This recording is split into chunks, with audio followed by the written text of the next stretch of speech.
One of the core teachings that we find in Buddhism is to understand the pain and suffering as a part of life, and also to see the suffering and the pain as it is. But this is easier said than done, okay? Because most of the time, when we go through painful feelings and painful situations in life, we used to worry, we used to become frustrated, and we fall down mentally. But the Buddha offers us a different way of thinking to see this pain and to see this suffering, to use that experience to add more meaning to our life. So today, let's talk about how can we move through painful situations in life according to Buddhism. The Buddha gives a wonderful simile for this. The Buddha says, suppose they were to strike a man with a dart, and then they would strike him immediately afterwards with a second dart, so that the man would feel a feeling caused by two darts, two arrows. When the uninstructed worldling is being contacted by a painful feeling, he feels two feelings: bodily, physical feeling, and the mental feeling, or physical suffer and mental suffer. The reason why we worry in the face of this unavoidable suffering in our life is we expect a life without suffering. But life itself has the intrinsic nature and inherent nature of suffering and pain and unsatisfied nature. So what Buddha teaches us is to see it as a part of life. Do not try to forget it. Do not try to run away from it. See it as a part of your life that always persists throughout your life. And the Buddha says that when an ordinary person goes through these feelings, to escape from this pain, what he does is he seeks delight in sensual pleasures.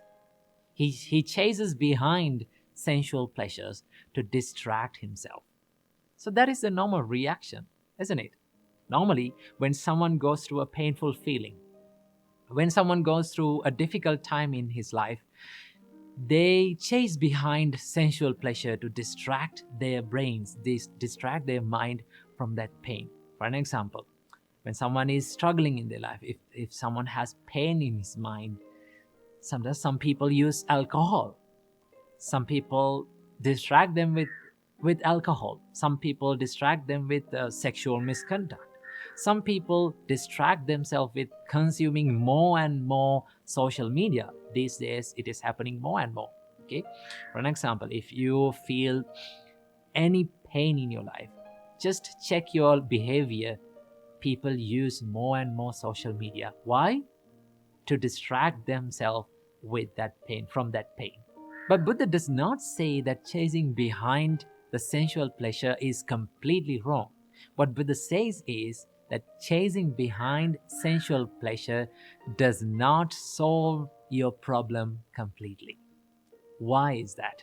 So the more we chase behind sensual pleasure, the more we suffer because of the unsatisfied nature.